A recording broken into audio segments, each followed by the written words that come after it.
Erev Shabbat Shalom, Rabotai. We're continuing with our Mishna Yomi, Masechet Kilayim. We're up to Perek Tet, Mishnah Hey. Today's Mishnayot should be Le'ilum Nishmat Neria Ben Svedlana Aranbayev Menuchato Began Eden. Amen.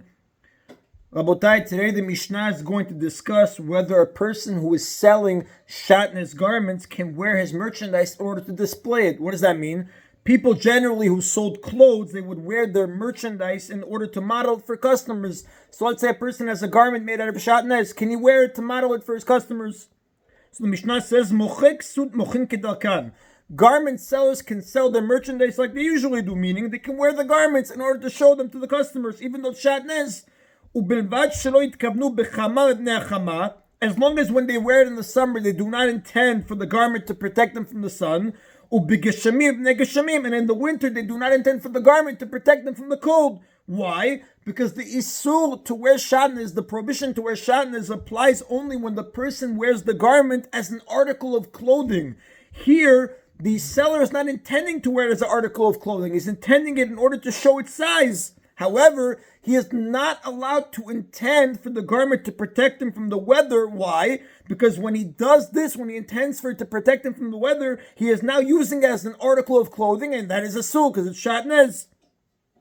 Now, Rabotai, the Rambam does point out when it says mipnei geshamim, it literally means because of the rains. But the Mishnah is referring to cold weather as the rains, because in Eretz Yisrael, winter is generally when it would rain. That was usually the season for rain. But it really means, and in the winter, they do not intend for it to protect them from the cold. Now, Rabotai, the Mefarshim do point out that as long as you do not intend for the garment to protect you from the cold or from the sun, you are allowed to wear it to measure it for the customers, even though inevitably it does protect them from these elements. Now, Rabotai, the Rav points out this is a direct contradiction from what we learned previously, Mishnah Bet, in the chapter Mishnah 2. Why? Because we learned in Mishnah 2 that a person is not allowed to wear shatnez in order to evade taxes, even though he's not deriving any physical benefit from the garment as clothing. Here, the Mishnah is telling us that a merchant is allowed to wear a shatnez garment as long as he does not intend to derive any physical benefit from the garment. That's a direct contradiction. In Mishnah number 2, you said, in order to evade tax, you're not allowed to wear the shatnez, even though it's not giving you any physical benefit. But here, in Mishnah number 5, it says you're allowed to wear the garment when you sell it to your customers, as long as you don't intend to have benefit. So I don't understand. If I don't intend to have benefit, can I wear it? Can I not wear it? So the Rav answers that these two contradictory rulings are really two different Tanaim. There's a machloket in the Tanaim regarding the topic of davar she'eino mitkaven, an unintentional act, meaning, can a person perform a permitted action that he might unintentionally commit a sin while doing it? What does that mean?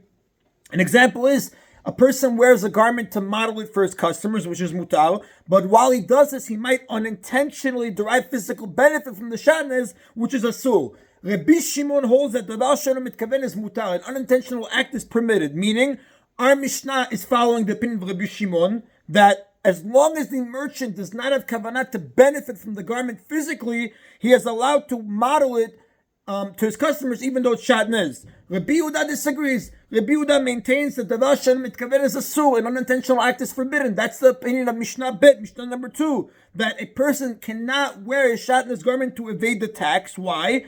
Because he is wearing the garment as an article of clothing, even though he does not intend to benefit from it, he might inevitably benefit. Davar she'eino mitkaven, Rabbi Yehuda says that's asur. So the Mishnah here is telling Rabbi Shimon that an unintentional act is mutar, as long as you don't have the kavanah for it, the intent. And Mishnah Bet that prohibits it, even if you don't have intent, is following Rabbi Yehuda, who holds an unintentional act is asur. The Mishnah does add, "Vatsnuim mafshilin b'makal." The garment sellers that were tznuim, which the Rav explains they were stringent on themselves, they were scrupulous to avoid sin, they would hang the shatnez garments on a stick in order to display them instead of wearing the garments. In that way, they would avoid any possibility of violating the isur of shatnez. Because the scrupulous garment sellers, they were concerned that they might forget the garment is shatnez, and then they're going to intend for it to protect them from the sun or from the cold. Thereby, they're going to transgress the isur of shatnez. So what would they do? When they would model a shatnez garment for a customer, they would not wear it. They would place a stick over their shoulder, and they would hang the garment from the stick in order to avoid any possibility of violating the isur of shatnez. That is in Rabotai of Mishnah Hey. Just to point out, the Rav does tell us the halacha follows Rabbi Shimon, that davar shelo mitkaven is mutar. So you would be allowed to wear the garment of shatnez, to model it for your customers, as long as you don't intend to protect from the heat or from the cold. You would likewise be able to evade the illegal tax in Mishnah Bet, as long as you don't intend to physically benefit from it, but rather just to avoid the illegal tax. The halacha does follow Rabbi Shimon. That's what the Rav says. That is in Rabotai Mishnah Hey. Mishnah Vav again is going to tell us a similar case concerning the issue of covering oneself with shatnez. Tofrech su tofrin kidarkan. Tailors can sew garments of shatnez in the usual way, which is they can drape the garments over their laps or knees while they work. That's how the Rav says they would usually do it. As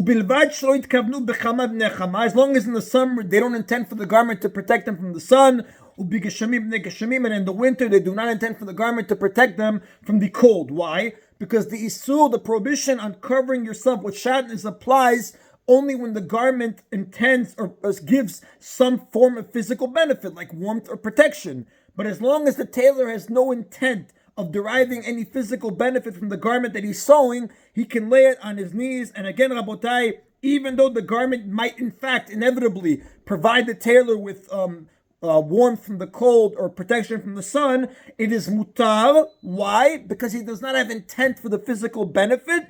And this Mishnah is obviously following the opinion of Rabbi Shimon, like the previous one, that an unintentional act, as long as you don't have the kavanah, is unintentional act is mutar.